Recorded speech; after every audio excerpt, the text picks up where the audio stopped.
অনুষ্ঠানের এই পর্যায়ে আমরা আমাদের সাথে চমৎকার একজন পুষ্টিবিদ আপুকে সাথে এনেছি। উনি গেস্ট হিসেবে আছেন আমাদের স্টুডিওতে। উনি কথা বলবেন বয়ঃসন্ধিক্ষণে ছেলে মেয়েদের লাইফস্টাইল এবং ফুড হ্যাবিট নিয়ে। আমরা চলে যাব আমিনা শাহনাজ হাশমি আপুর কাছে। আপু কেমন আছেন? আসসালামু আলাইকুম। আমি ভালো আছি, আপনি ভালো আছেন? হ্যাঁ, আমি অনেক ভালো আছি আপু। আপনাকে দেখতে চমৎকার লাগছে এবং আপু আপনি আমাদের সাথে অনেক গুরুত্বপূর্ণ একটা বিষয় নিয়ে আলোচনা করবেন। আপু আমাদেরকে যদি একটু বলে দেন এবং অডিয়েন্সের জানার জন্য যদি আমরা একটু জানতে চাই, আপনি কোথায় কাজ করছেন?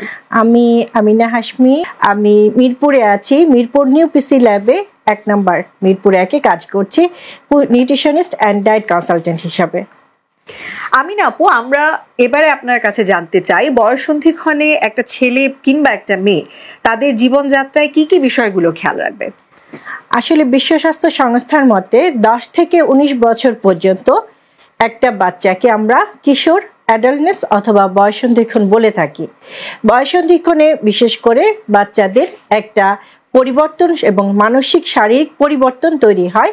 এই পরিবর্তনে তাদের প্রজনন ক্ষমতা তৈরি হতে থাকে, যার কারণে এটাকে আমরা অ্যাডাল্টনেস, বয়ঃসন্ধিক্ষণ এবং কিশোরী বলতে পারি।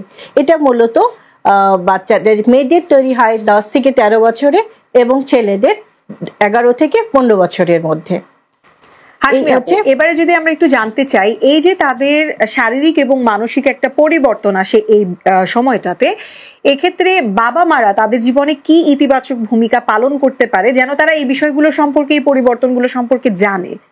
আসলে একটা বাচ্চা যখন এই অবস্থায় আসে তখন তাদের নানান রকম পরিবর্তনগুলো হয়। হরমোনের পরিবর্তনের কারণগুলো, তাদের শরীরের পরিবর্তন, মানসিক পরিবর্তনগুলো হতে থাকে। একটা মেয়ে বাচ্চার এই সময় প্রতি মাসে একটা পিরিয়ড হয়, যেটা থেকে তাদের প্রচুর রক্তক্ষরণও হতে পারে, আবার তাদের আয়রনের ডেফিসিয়েন্সি হতে পারে। আবার একটা ছেলে বাচ্চা যাদের কিনা দাড়ি গোঁফ উঠে, বুকে লোম উঠে, তাদের কণ্ঠস্বরে পরিবর্তন হয়, সেক্ষেত্রে তাদের একটা বিশেষ পরিবর্তন লক্ষ্য করা যায়। এই পরিবর্তনগুলো হরমোনের কারণেই হতে পারে এবং এই হরমোনের কারণে তাদের মুখে ব্রণ উঠে। এটা প্রচুর পরিমাণে পানি গ্রহণ করতে হবে, সেই ব্রণ থেকে তারা মুক্ত পেতে পারে, ব্রণ যাতে না ওঠে। এবং তাদের খাদ্য অভ্যাসে একটা নানান রকম পরিবর্তন থাকতে হয়।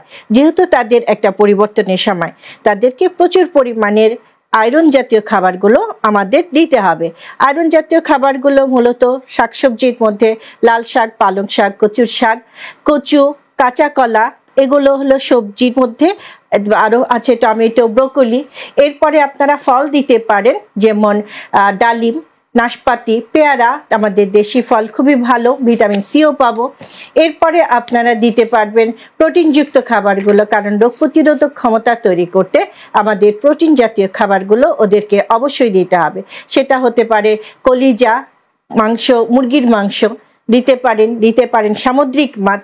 এদের অনেক সময় ভিটামিন ডি এর এবং ক্যালসিয়ামের অভাব হতে পারে, সেক্ষেত্রে ওদেরকে আমরা দিতে পারি সামুদ্রিক মাছ, ভিটামিন ডি দিতে পারি। দুধ, যেটা থেকে আপনাদের ক্যালসিয়ামের চাহিদা পূরণ হবে, পনির, মাখন, এগুলো থেকে ক্যালসিয়ামের চাহিদা পূরণ হবে। এরপরে দিতে হবে জিঙ্ক এবং জিঙ্ক সমৃদ্ধ খাদ্য, গরুর মাংস, সামুদ্রিক মাছ, এগুলোতে প্রচুর জিঙ্ক সমৃদ্ধ খাদ্য পাওয়া যায়। এরপরে তাদের এই পরিবর্তনগুলো যাতে বাধাপ্রাপ্ত না হয়, তাদের এই বিকাশিত হওয়ার জন্য এই খাদ্য অভ্যাসগুলো আমাদের অভিভাবকদের, বিশেষ করে মা বা যারা খাদ্য তৈরি করে থাকেন বাচ্চাদের জন্য, তাদের অবশ্যই খেয়াল রাখতে হবে যেন তাদের এই খাবারগুলোর কোনো অভাব না হয়, যেন তারা পরিপূর্ণভাবে খাদ্য উপাদানগুলো পেতে পারে এবং সুষম খাবারগুলো গ্রহণ করতে পারে, যার জন্য তার একটি বিকাশ সাধিত হবে। এবং অনেক সময় দেখা যায় যে এই বাচ্চারা খেলাধুলা করে এবং খেলাধুলার সময়, পড়াশোনার সময় তাদের অবসাদগ্রস্ত হয় এবং তারা ক্লান্ত বোধ করে এবং তারা পরিশ্রম করে তারা টায়ার্ড হয়ে পড়ে। তখনই খেয়াল করতে হবে যে তাদের শরীরে প্রোটিন, ভিটামিন এবং খনিজের অভাব হচ্ছে, যার কারণে তাদের এই অবসাদগ্রস্ত এবং ক্লান্ত বোধ হওয়া। এই ক্লান্ত বোধগুলো যেন না হয়, তাদের খাদ্যাভ্যাসের পরিবর্তন, পর্যাপ্ত ঘুম, তাদের প্রতিদিনের অন্তত আধা ঘন্টা করে হাঁটা, সবকিছু মিলিয়েই তার এই জীবন ব্যবস্থা। আমিনা আপু, আমরা এবারে একটু জানতে চাই, এই যে বাবা মা তাদেরকে একটা ইতিবাচক তাদের জীবনে ভূমিকা রাখে, তারা খাবারগুলো হয়তো সিলেক্ট করে দিবে, হয়তো তাদের লাইফস্টাইলটা কিরকম হবে সেই বিষয়ে তো ওনারা গাইড করতে পারে। কিন্তু এই বয়সের বাচ্চারা স্কুলেই কিন্তু দিনের বেশিরভাগ সময় থাকছে। তারা যদি 8 থেকে 10 ঘন্টা ঘুমায়, 8 থেকে 10 ঘন্টা সময় কিন্তু তারা স্কুলে কাটাচ্ছে। তাদের স্কুলের যে বন্ধুরা আছে, তাদের স্কুলের যে টিচাররা আছে, ওনারা কিভাবে ওদের জীবনে এই বিষয়গুলো নিয়ে ইতিবাচক ভূমিকা পালন করতে পারে, তাদেরকে এই বিষয়গুলো সম্পর্কে অ্যাওয়্যার করতে। অবশ্যই একজন টিচার কিন্তু সবচেয়ে ভালো বন্ধু। আমার মনে হয় যে টিচারের কথা বাচ্চারা বেশি শুনে, এবং আমিও তাই মনে করি। এবং টিচারদের যদি তাদেরকে গাইড আপ করে যে তোমরা ফাস্ট ফুডগুলো বাইরের না নিয়ে বাসা থেকে বাবা মারা যদি তৈরি করে দেয়, সেই খাবারটা গ্রহণ করতে হবে। কারণ বাইরের ফাস্টফুড খাবারগুলোতে প্রচুর জাঙ্ক থাকে, এবং সেই জাঙ্ক থেকে তাদের নানান রকম প্রতিবন্ধকতা তৈরি হয়, রোগ প্রতিরোধক ক্ষমতা কমে যায়। তাই টিচারদেরই গাইড করতে হবে তোমরা বাসায় তৈরি খাবার এবং বাসার তৈরি খাবার তোমরা স্কুলে টিফিনে নিয়ে আসো, এবং সেই খাবারটাই তোমরা গ্রহণ করো এবং তোমাদের রোগ প্রতিরোধক ক্ষমতাগুলো তৈরি করো।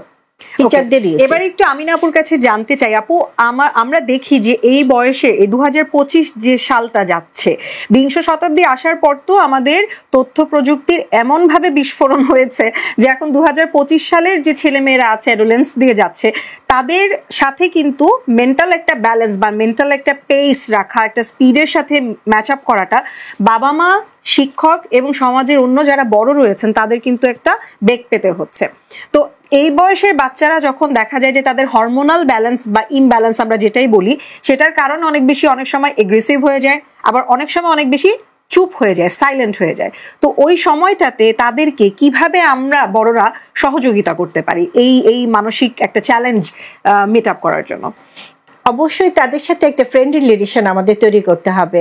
একটা বাচ্চাকে কথা শোনাতে হলে তার সাথে তার মতো হতে হবে, এবং তার সাথে থেকে তার সাথে তার ওয়েতে কথা বলে তাকে ফ্রেন্ডলি ওয়েতে আমাদের মুভ করাতে হবে, যেন তারা ভালো থাকে, যেন তারা হেলদি লাইফস্টাইল লিড করে, যেন তারা হেলদি খাবারগুলো গ্রহণ করে। অবশ্যই তার সাথে একটা বন্ধুত্বপূর্ণ সম্পর্ক তৈরি করতে হবে, যেন তারা সেই লাইফস্টাইল গুলোতে ফিরে আসে এবং তারা ভালো থাকে। ওকে আমিনা আপু, যদিও আপনি একজন পুষ্টিবিদ, কিন্তু আমার মনে হয় আপনি আপনার পেশেন্টদের সাথে কাজ করতে করতে এই প্রশ্নের উত্তরটা হয়তো খুঁজে পেয়েছেন, যে প্রশ্নটা আমি এখন আপনাকে করতে যাচ্ছি। সেটা হচ্ছে, অনেক সময় দেখা যায় যে এই বয়সের বাচ্চারা বাবা মার কাছ থেকে কিংবা টিচার যারা তাদেরকে গাইড করে, যারা তাদের মেন্টর, তাদের কাছ থেকে নিজেদের ভেতরের অনেক কথা লুকায়।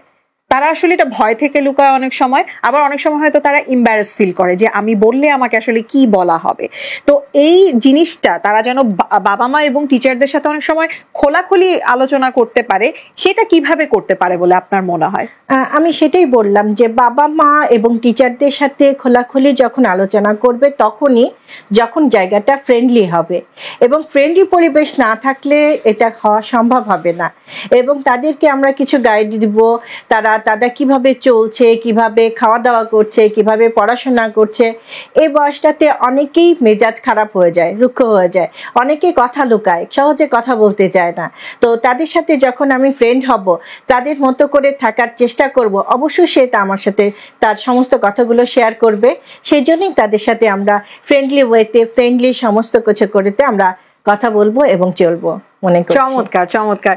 আমিনা আপু কিন্তু একজন পুষ্টিবিদ, কিন্তু আমার মনে হয় উনি ওনার অভিজ্ঞতা থেকে যে সুন্দর করে আমাদেরকে বুঝিয়ে বললেন, তাতে করে আমাদের যারা হচ্ছে নুসাইবা এবং আরশিয়াদের বয়সের ছেলেমেয়েরা আছে তাদেরও, এবং যারা ওদের বাবা মারা আছে বা টিচাররা আছে তাদেরও কিন্তু এখান থেকে অনেক শিক্ষণীয় বিষয় শেখার আছে।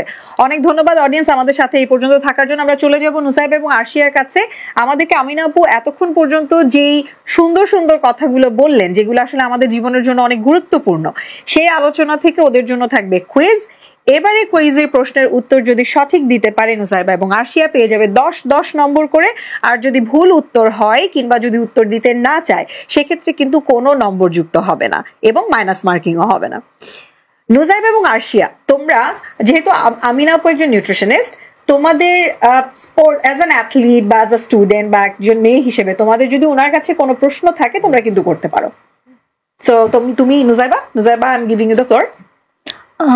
আমরা কেমনে মেক শিওর করব যে আমরা প্রতিদিন এনাফ প্রোটিন বা এনাফ ভিটামিনস ইনটেক করছি। সেক্ষেত্রে আমাদের কিছুদিন পর পরই ওজন এবং হাইটটা মেনটেন করতে হবে।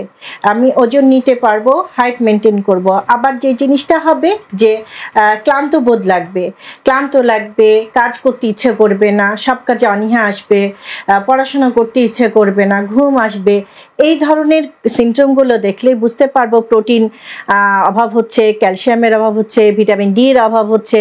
তখন সেই খাবারগুলো আমরা তাকে দিতে পারি বা দিতে আর সাহায্য করতে পারি। তার মানে ওরা যখনই আসলে এই ধরনের সিমটমগুলো দেখা যাবে, বুঝতে হবে প্রোটিন ডেফিসিয়েন্সি বা অন্যান্য ভাইটামিন ডেফিসিয়েন্সি আছে, আর তখন ওই উপাদানগুলো যে খাবারগুলোতে পাওয়া যাচ্ছে সেগুলো একটু বেশি বেশি করে খেতে হবে। চমৎকার। এবার একটু আরশিয়ার কাছে চলে যাবো। Arshia, I am giving you the floor. Amina আপুর কাছে কিছু জানার থাকলে ইউ ক্যান আস্ক। আমি জানতে চাচ্ছি যে অ্যাজ টিনেজার্স আমরা তো মাঝে মাঝে বাইরের খাবারও খাই অ্যাজ ওয়েল অ্যাজ বাসার খাবারও খাই, সো ওটার ব্যালেন্স কেমনে রাখা যায় যাতে আমরা হয়তো বা কোনো কারণে কোনো পরিস্থিতিতে বাইরের খাবার খেতে হয়, হয়তো বা বাসার খাবারটা খাওয়া যায় না, তবে আমরা চেষ্টা করব স্কুল যাওয়ার সময় অন্তত কিছুক্ষণ আগে উঠে সকালের ব্রেকফাস্টটা নেওয়া। কারণ সকালের ব্রেকফাস্টটা স্কিপ করলে শরীরের নানান রকম ক্ষতির সম্মুখীন হয়, রোগ প্রতিরোধক ক্ষমতা চলে যায়, যা কিনা আমাদের জন্য খুবই ক্ষতিকর। এবং বাসা থেকে বের হয়, নাস্তা তো করেই গেলাম, বাসা থেকে বের হওয়ার সময় বাসার তৈরি কিছু টিফিন আমি সাথে নিতে পারি, যেটা আমরা বাইরে গেলে খেতে পারবো বা খেতে সাহায্য হবে। তো বাইরের তৈরি খাবারটা আমরা অ্যাভয়েড করতে চেষ্টা করব। এবং যদি পারতপক্ষে নাই হয় তখন দেখা যাবে যে ভালো মানের ভালো জায়গা থেকে খাবারগুলো নেওয়ার, যাতে যেটা আমাদের জাঙ্ক হবে না এবং যেটা আমাদের শরীরের জন্য ক্ষতিকর না। আমিনা আপু, নুসাইবা এবং আরশিয়া তো আপনাকে একটা প্রশ্ন করলো, এবার আমার একটা প্রশ্ন আছে আপনার কাছে। নুসাইবা এবং আরশিয়ার মতো যারা এই বয়স থেকেই খেলাধুলা করছে এবং কম্পিটিটিভ স্পোর্টসে আছে, এন্ডিউরেন্স স্পোর্টসে আছে, তাদের জন্য কিন্তু তাদের হেলথটা মেনটেন করা অনেক বেশি গুরুত্বপূর্ণ। এবং মেয়েদের ক্ষেত্রে স্পেশালি বোন মানে ওদের যে হাড়ের যে সুস্থতা, এটা কিন্তু অনেক আগে এবং খুব গুরুত্ব সহকারে তাদেরকে বিবেচনা করতে হয়। যেহেতু এই বয়সটা থেকে তাদের শারীরিক এবং মানসিক যে স্বাস্থ্য সেটা গ্রো করে, তো আমি আপনার কাছে জানতে চাই কিভাবে এই বয়সের মেয়েরা বা ছেলেরা তাদের হাড়ের স্বাস্থ্যটা নিশ্চিত করবে। হাড়ের স্বাস্থ্যের জন্য মূলত ভিটামিন ডি এবং ক্যালসিয়াম। ভিটামিন ডিটা আমরা পাবো মুরগির ডিম থেকে মেনলি আসে, সামুদ্রিক মাছ থেকে আসে, হ্যাঁ, যেটা আমরা ভিটামিন ডি নিতে পারি, এবং দুধ, ক্যালসিয়াম পাবো দুধ থেকে। তো এই সময় বাচ্চাদের নিয়ম করে অবশ্যই রাত্রে শোবার আগে 1 গ্লাস দুধ খেতেই হবে। এটা ওদের পড়াশোনার জন্য এবং ওদের মেন্টাল সাপোর্টের জন্য, প্লাস ওদের শারীরিক যে ব্যায়াম হচ্ছে, খেলাধুলা করছে, দুটাই ওদের জন্য, সেই কারণে তাদের এই দুধ খুবই দরকার। ডিমটা ওদের মস্তিষ্ক গঠনে কাজ করতে, পড়াশোনার কাজের জন্য খুবই দরকার।